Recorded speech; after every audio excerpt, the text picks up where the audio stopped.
दोस्तों आज हम आपको दुनिया की उस टेक कंपनी के बारे में बताएंगे जिसे अपने रफ्तार से सबको पीछे छोड़ दिया है। इस कंपनी का नाम है इनवीडिया और आज ये कंपनी इतनी बड़ी हो गई है कि भारत की पूरी इकोनॉमी से भी ज़्यादा कीमती है। अब सोचिए, भारत की अर्थव्यवस्था करीब 351 लाख करोड़ की है, लेकिन इनवीडिया की कीमत 440 लाख करोड़ की है। मतलब एक कंपनी की वैल्यू पूरे भारत के अर्थव्यवस्था से भी ज़्यादा है। अब सवाल उठता है कि ये कंपनी करती क्या है। इनवीडिया बनाती है चिप्स, ऐसी चिप्स जो आर्टिफिशियल इंटेलिजेंस के लिए ज़रूरी हैं। दुनिया में करीब 90% एआई चिप्स सिर्फ इनवीडिया ही बनाती है।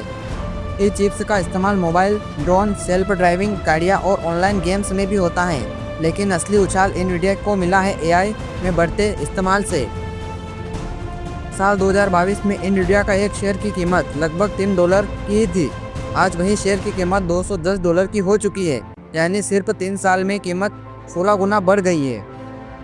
2023 में इनवीडिया $1 ट्रिलियन की कंपनी थी और 2024 में $3 ट्रिलियन की हुई और अब 2025 में $5 ट्रिलियन की कंपनी बन चुकी है। मतलब हर साल एक नया रिकॉर्ड।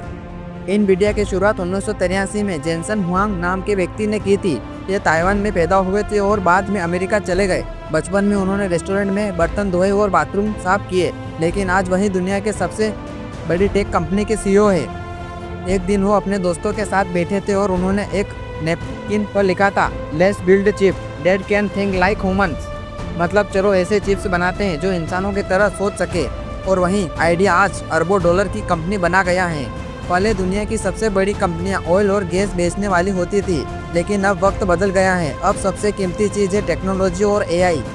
आज दुनिया की टॉप 10 कंपनियों में ज़्यादातर Nvidia, Microsoft, Apple, Google, Amazon, Meta, Tesla जैसी टेक कंपनियां हैं। ऑयल कंपनी सऊदी अरामको अब इस लिस्ट में 8वें नंबर पर है और इनवीडिया उनसे 3 गुना बड़ी कंपनी है। अमेरिका में सरकार अपने बिजनेस को बढ़ावा देती है। जैसे सरकार ने आईटेल कंपनी को 10% हिस्सा खरीदा और एलन मस्क की कंपनी को 20 साल तक लाखों करोड़ों की मदद की। चीन भी अपनी कंपनियों को सब्सिडी और मदद देता है, लेकिन भारत में जब सरकार किसी कंपनी की मदद करती है तो विपक्ष शोर मचाने लगता है कि सरकार अमीरों के साथ है। जबकि असली बात यह है कि अगर सरकार मदद नहीं करेगी तो हमारी कंपनियां कभी भी इनवीडिया जैसी नहीं बन पाएगी। लेकिन अच्छी बात यह है कि भारत में भी अब बड़ा बदलाव हो रहा है। 2016 में हमारे देश में सिर्फ 500 स्टार्टअप थे और आज हमारे पास 16 लाख से ज़्यादा स्टार्टअप है। 2014 में सिर्फ 2 मोबाइल बनाने वाले प्लांट्स है और आज 300 से ज़्यादा प्लांट है। मतलब धीरे धीरे भारत में भी टेक्नोलॉजी की रेस कदम बढ़ा रही है।